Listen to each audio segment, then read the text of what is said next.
Hello students, good morning everyone. Myself Pooja Limbani from Unity Public School Standard 4 Subject Hindi Chapter 3 नव्या का गृह कार्य नव्या's homework नव्या का गृह कार्य पाठ का परिचय है। भारत के 11वें राष्ट्रपति अब्दुल कलाम का जीवन परिचय है। इसमें विशेष उपलब्धियां का वर्णन किया गया है। पाठ का उपदेश, पाठ का शुद्ध पठन, देश के प्रति भावना और महान व्यक्तित्व से परिचय करवाना तथा गृह कार्य की उपयोगिता समझाना। स्कूल से लौटते ही नव्या माँ को आवाज़ लगाती हुई सीधी रसोई घर में जा पहुंची। यहाँ पे जो छोटे बच्चे हैं उसका नाम है नव्या। वो अपनी माँ से बात कर रही है। उसे रसोई घर में देख माँ ने कहा, लगता है तुम कुछ बताने के लिए आज बहुत उतावली हो। तभी सीधी रसोई घर में चली आई। तुम कमरे में चलो, मैं वही आती हूँ। नव्या फिर से भी बोल ही पड़ी, माँ आज गृह कार्य में एपीजे अब्दुल कलाम के बारे में लिखना है।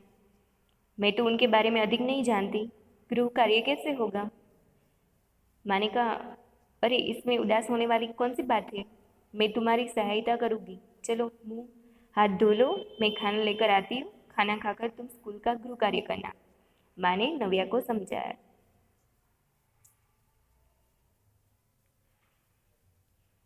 खाना खाकर नव्या कॉपी कलम यानी बुक्स और पेन लेकर बैठ गई। माँ एपीजे अब्दुल कलाम के बारे में बताने लगी।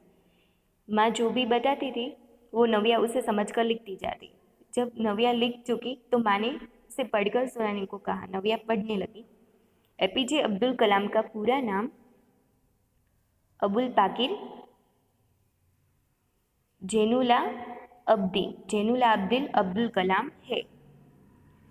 उनका जन्म 15 अक्टूबर 1931 को तमिलनाडु के रामेश्वर में एक मुस्लिम परिवार में हुआ था। उनके पिता एक नाविक थे और माता गृहिणी थी, घर का काम करने वाली गृहिणी। बचपन से ही उन्हें पढ़ने लिखने का और कुछ नया सीखने का बहुत शौक था। परिवार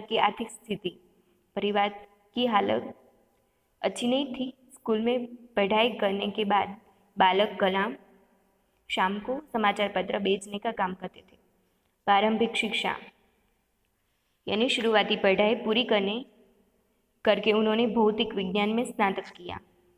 भौतिक विज्ञान यानी अजीव, निर्जीव, सृष्टि, ताप, ध्वनि या विद्युत आदि पदार्थों का ज्ञान देने वाला विज्ञान, फिजिक्स, वो है भौतिक विज्ञान में उसने स्नातक ग्रेजुएशन किया। फिर मद्रास से एरोस्पेस इंजीनियरिंग की शिक्षा ग्रहण की।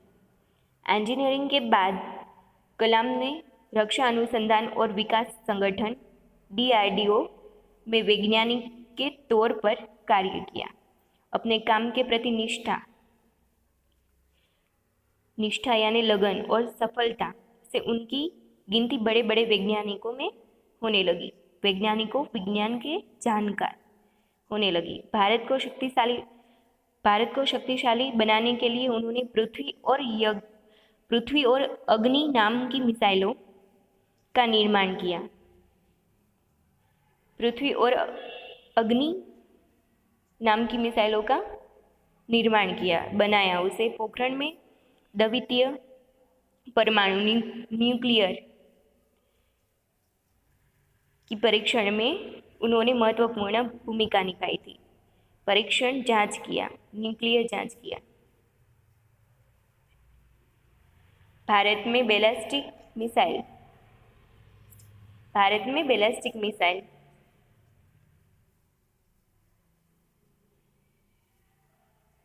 के विकास में उन्हें महान योगदान के कारण उन्हें मिसाइल मैन कहा जाता है। रक्षा वैज्ञानिक के रूप में उनकी उपलब्धियों के कारण उन्हें प्राप्तियों के कारण उन्हें राष्ट्र का सर्वोच्च अधिकारी का पद मिला। उम्मीदवार यानी पद विशेष का प्रार्थी कैंडिडेट बनाया गया। वर्ष 2002 से 2007 तक भारत के 11वें राष्ट्रपति के रूप में उन्होंने देश सेवा की। वे एक लोकप्रिय राष्ट्रपति थे। उन्हें बच्चों से बहुत लगाव था। बच्चों से मिलकर उन्हें आगे बढ़ने की प्रेरणा देने में वो हमेशा आगे रहते थे। 27 जुलाई 2015 को भारतीय प्रबंध संस्था शिलांग में विद्यार्थियों को संबोधित करते हुए दिल का दौरा पड़ने पर वो 83 वर्ष की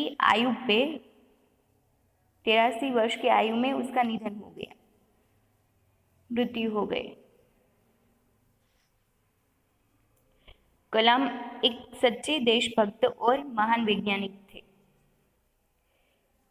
उनके महान कार्यों और योगदान के लिए उन्हें पद्म भूषण, पद्म विभूषण, भारत रत्न आदि सम्मानों से सम्मानित किया गया। पढ़ने के बाद नव्या झहकते हुए बोली, माँ, बड़ी होकर मैं भी अब्दुल कलाम की तरह ही वैज्ञानिक बनूंगी और देश की सेवा करूंगी। माँ ने मुस्कुराते हुए कहा, हाँ हाँ, क्यों नहीं, तुम अवश्य बनोगी। तो इस चैप्टर से हमें सीख मिलती है कि हम बड़े होकर हमें कुछ अच्छा बनना है और हमारे देश की सेवा करनी है। Thank you students.